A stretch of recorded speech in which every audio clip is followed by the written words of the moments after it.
বন্ধুরা, আজকে আমি আপনাদের নিয়ে চলে এসেছি মায়াপুর ইসকন মন্দির। তো আজকের দিনটা আমি পুরো এখানে থাকবো এবং এই জায়গাটা ভালোভাবে এক্সপ্লোর করব। এখানে ঘোরার জন্য তিনটা বিশেষ জায়গা আছে। সবথেকে প্রথমে এই বড় ইসকন টেম্পল, যেটা হিন্দু ধর্মের মধ্যে সবথেকে বড় মন্দির। আপনারা গুগলে সার্চ করেও দেখতে পারেন। এই যে মন্দিরটা আপনারা দেখতে পাচ্ছেন, এই মন্দিরটা রাম মন্দিরের থেকেও বড়।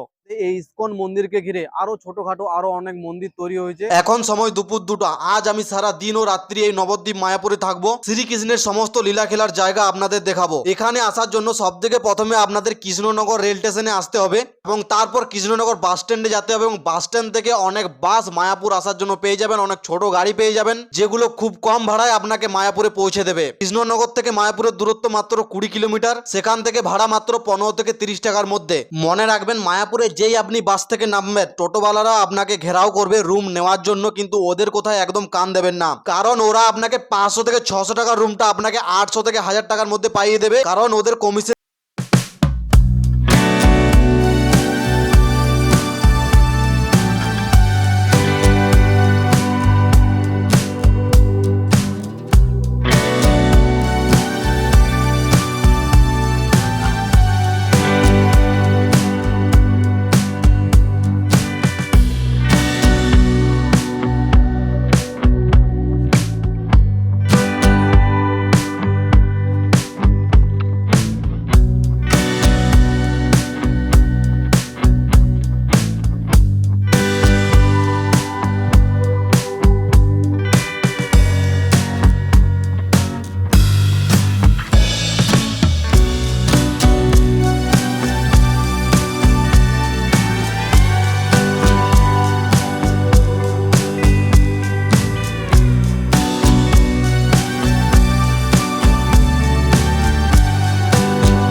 এখন আমি আপনাদের শ্রী মহাপ্রভুপাদ মন্দিরে নিয়ে যাচ্ছি। শ্রী প্রভুপাদ ছিলেন একজন শ্রীকৃষ্ণের বিশেষ ভক্ত, যিনি মায়াপুরের কোণে কোণে শ্রীকৃষ্ণের যে গুণ, সেই গুণটা ছড়ায়। সেটা আজ থেকে প্রায় 100 বছর আগে। এবং শ্রীকৃষ্ণ নিজে বলেছেন, আমার যে ভক্ত হবে তার আমি নিজে ভক্ত। সেই কারণে শ্রী প্রভুপাদ এই মন্দিরের একজন ঠাকুর হয়ে গেছেন। এই মন্দিরের ভিতর তিনি কোন কোন সময়ে কোন কোন জায়গায় কিভাবে প্রচার করতেন, তার সব গুণ মূর্তি হিসেবে তুলে ধরা আছে। দুঃখের বিষয় হচ্ছে এখানে ক্যামেরা এলাও নেই।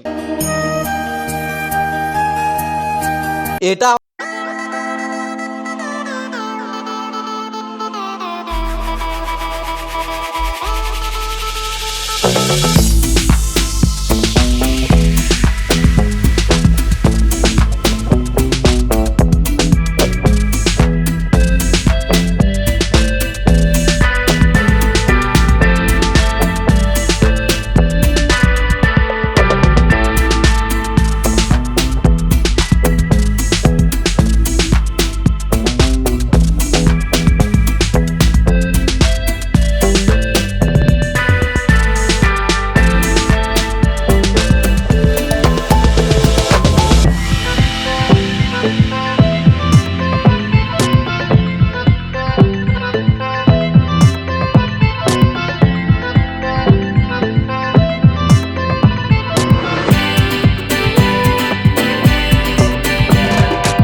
চলে যাব।